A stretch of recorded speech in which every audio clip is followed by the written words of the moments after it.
Bismillahirrahmanirrahim. Assalamualaikum warahmatullahi wabarakatuh. Perkenalkan, nama saya Iqbal dari kelas PAI B6.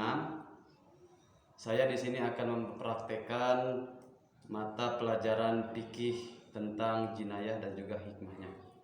Oke, sebelum Bapak lanjut kepada materi yang selanjutnya, kita akan membahas pada pertemuan kali ini tentang jinayah dan juga hukum-hukum jinayah dan juga apa faedah dan juga substansi dari jinayah itu tersendiri.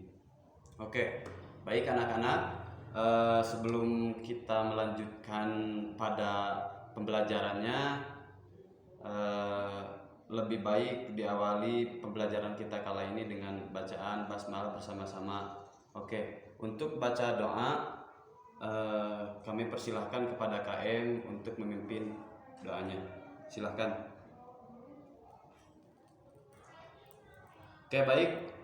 Terima kasih kepada KM yang telah memimpin doanya, dan juga terima kasih kepada anak-anak yang telah hadir. Sebelumnya Bapak akan mengabsen dulu siapa aja yang tidak masuk pada pertemuan kali ini dan juga siapa aja yang hadir. Untuk KM-nya mohon dicatat siapa yang hadir, siapa juga yang tidak masuk pertemuan kali ini, mau alfa ataupun mau izin dengan ada sebabnya. Oke, baik anak-anak, kita akan melanjutkan pertemuan ataupun pembelajaran kali ini. Kita akan membahas tentang jinayah dan juga hukum-hukum jinayah. Nah, supaya tidak bingung, kita akan membahas tentang jinayah. Nah, yang pertama kita harus tahu dulu apa yang dimaksud dengan jinayah itu tersendiri gitu. Nah, supaya tidak kebablasan dan juga tidak bingung untuk kedepannya gitu yang dimaksud dengan jinayah. Oke, baik. Untuk pengertian jinayah, nah bisa dari beberapa sumber yang terpercaya dan juga dari beberapa pakar-pakar dan juga dari ilmu-ilmu yang telah ada, bahwasanya yang dimaksud dengan jinayah itu adalah sebuah perbuatan yang keji, baik itu sikap, sifat ataupun hal yang lain. Nah, itu perbuatan-perbuatan yang keji, perbuatan-perbuatan yang dilarang oleh syariat Islam, baik perbuatan dan juga hal yang lainnya, itu tidak diperbolehkan dalam hukum ajaran Islam. Makanya bagi anak-anak semuanya ya yang masih duduk di pendidikan, tolong sikap dan juga perilakunya itu tidak menyimpang. Perilakunya itu tidak diperbolehkan dalam ajaran Islam. Apa yang menyimpang dan juga apa yang dibatas-batasi dalam hukum ajaran Islam. Nah, itu mungkin salah satu pengertian dari jinayah. Nah, kalau misalkan menurut terminologi, pengertian jinayah itu adalah suatu perbuatan yang dilarang oleh syariat Islam, baik perbuatan tersebut itu mengenai jiwanya, hartanya, ataupun hal-hal yang lainnya. Seperti yang telah Bapak tadi katakan, bahwasanya hukum jinayah itu dilarang oleh syariat Islam. Makanya Allah berfirman dalam surat Al-Baqarah itu ada, dalam surat Al-Baqarah, dalam surat Al-Maidah dan juga sebagainya, melarang perbuatan-perbuatan keji dan munkar. Oke, untuk hukumnya, dasar hukumnya, hukum jinayah itu bisa anak-anak lihat. Nah, ya, yang bawa handphone silakan dipergunakan dulu ya handphonenya dengan baik untuk kepentingan belajar kita kali ini, supaya pertemuan kita kali ini lancar dan juga sesuai dengan harapan yang kita inginkan. Silakan kepada anak-anak buka surat Al-Baqarah ayat 179 itu dibuka halamannya, itu mengenai tentang hukum dan juga dalil-dalilnya. Kalau misalkan ada referensi yang lain, itu bisa dilihat dari surat Al-Maidah ayat 49. Ada juga dalam Al-Quran itu menerangkan surat An-Nisa ayat 65. Itu menerangkan tentang bagaimana hukum-hukumnya, bagaimana tata cara pelaksanaan jinayah, bagaimana kita memberikan nasihat kepada orang-orang yang melakukan jinayah itu tersendiri. Itu tercantum dalam Al-Quran, semuanya sudah lengkap. Oke, untuk yang selanjutnya, pertemuan kali ini kita akan membahas tentang macam-macam jinayah. Nah, macam-macam jinayah itu ada jinayah hudud. Nah, jinayah hudud ini adalah eh, apa namanya? Itu adalah perkara ataupun tata cara kita melakukan apa namanya? Melakukan perbuatan ataupun memberikan perbuatan yang setimpal kepada orang yang melakukan jinayah tersendiri. Nah, dalam jinayah hudud ini terbagi juga dalam beberapa kasus ataupun dalam beberapa kelas gitu. Misalkan ada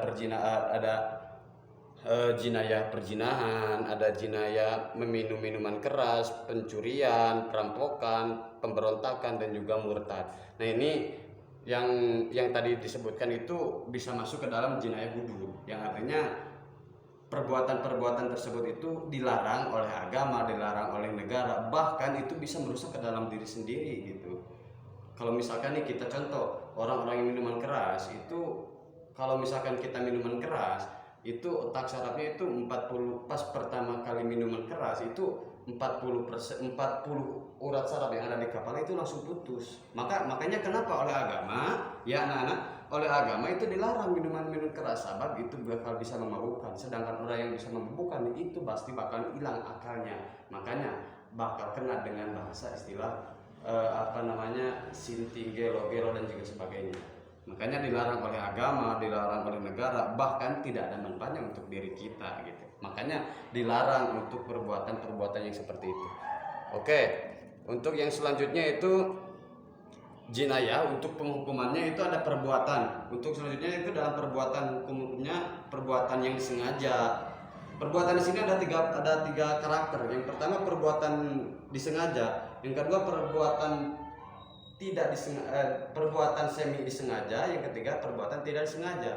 Nah, perbuatan yang disengaja itu adalah perbuatan yang dirancang sedemikian rupa, yang dirancang dengan mempunyai pola pikir, yang dirancang dengan menggunakan teknik-teknik dan juga variasi-variasinya, dengan ditujukan kepada seseorang yang akan kita pergunakannya gitu. Nah, untuk perbuatan semi sengaja ataupun setengah sengaja, ini biasanya perbuatan yang disengaja, perbuatan yang disengaja, namun ketika pelaksanaannya itu tidak ditentukan kapan kita mau melaksanakannya, kapan kita mau apa namanya, kapan kita mau actionnya kepada lapangan, itu tidak disengaja. Makanya misalkan contoh kita disengaja, misalkan kita merancangkan untuk membunuh seseorang, tapi kita tidak tahu kapan dan juga pelaksanaan tersebut. Ketika di perjalanan kita itu menemui orang tersebut gitu, maka dengan tanpa sengaja, tanpa waktunya kita dikira-kirakan, maka kita membunuhlah orang tersebut. Maka itu yang disebut dengan pembunuhan setengah sengaja. Yang ketiga tidak tersengaja, baik itu tidak tersengajanya oleh karena keadaan, waktu, dan juga situasi yang tidak memungkinkan. Misalkan nih orang yang ketika mabuk, orang yang mencuri, ketika dia itu panik, ketika dia itu kepepet dengan situasi dan juga kondisi yang tidak memungkinkan. Nah, maka otak sadar dia tidak akan berjalan dengan mulus. Makanya dengan melakukan segala cara, dengan tanpa disengaja, dengan tanpa dirundingkan dulu, dia akan melakukan hal-hal yang memang menurut dia itu menguntungkan bagi dirinya. Oke, mungkin itu perbuatan-perbuatan yang harus dihindari oleh anak-anak semuanya. Makanya nah di sini ada jarima pembunuhan, makanya di sini ada pencurian, yang tadi Bapak sampaikan ada perampokan. Makanya hikmah dari pertemuan kali ini ya, untuk pertemuan kali ini, selain dibaca yang telah Bapak diberikan materinya, dapat kita simpulkan bahwasanya anak-anak, hukum jinayah itu tidak diperbolehkan oleh agama Islam, karena itu melanggar syariat dan juga norma-norma yang berlaku, baik itu dari agama, negara, diri kita sendiri, itu tidak diperbolehkan. Bahkan kalau misalkan kita melakukan hal-hal yang seperti tadi, pencurian, minum-minuman keras, melakukan dengan segala cara yang tidak baik, itu tidak diperbolehkan, bahkan tidak ada untungnya bagi diri kita. Makanya kenapa Allah menegaskan dalam Al-Quran itu, perlakukan ataupun hindarilah perbuatan-perbuatan yang keji dan juga mungkar, tapi lakukanlah perbuatan-perbuatan yang sesuai dengan syariat Islam. Karena pada dasarnya Allah itu memerintahkan untuk mengamankan diri kita dari perbuatan-perbuatan yang memang merugikan kepada diri kita tersendiri. Dalam agama, dalam negara itu teratur dalam Undang-Undang Dasar 45, dalam Undang-Undang KUHP, dalam Undang-Undang Perlindungan Anak, dalam Undang-Undang minuman keras. Itu semuanya dilarang perbuatan-perbuatan yang keji. Makanya anak-anak jangan pernah coba-coba melakukan hal-hal yang memang tidak sesuai dengan aturan-aturan dan juga norma-norma agama. Oke, baik anak-anak, mungkin pertemuan kali ini kita cukupkan sekian. Oke, sebelum Bapak tutup, tolong kepada KM untuk menyerahkan data siswa yang tidak masuk dan juga siapa aja yang masuk pada pertemuan kali ini. Karena ini menjadi suatu koreksian bagi Bapak untuk menilai dan juga memberikan nilai kepada kalian semuanya. Kalian tidak mau kan orang yang tidak hadir disamakan dengan orang yang hadir dalam penilaiannya. Makanya KM setiap pertemuan Bapak itu harus menyetorkan siapa aja yang masuk dan juga siapa aja yang tidak masuk pada pertemuan Bapak. Oke, mungkin sekian dari pertemuan Bapak. Cukupkan sekian. Wassalamualaikum warahmatullahi wabarakatuh.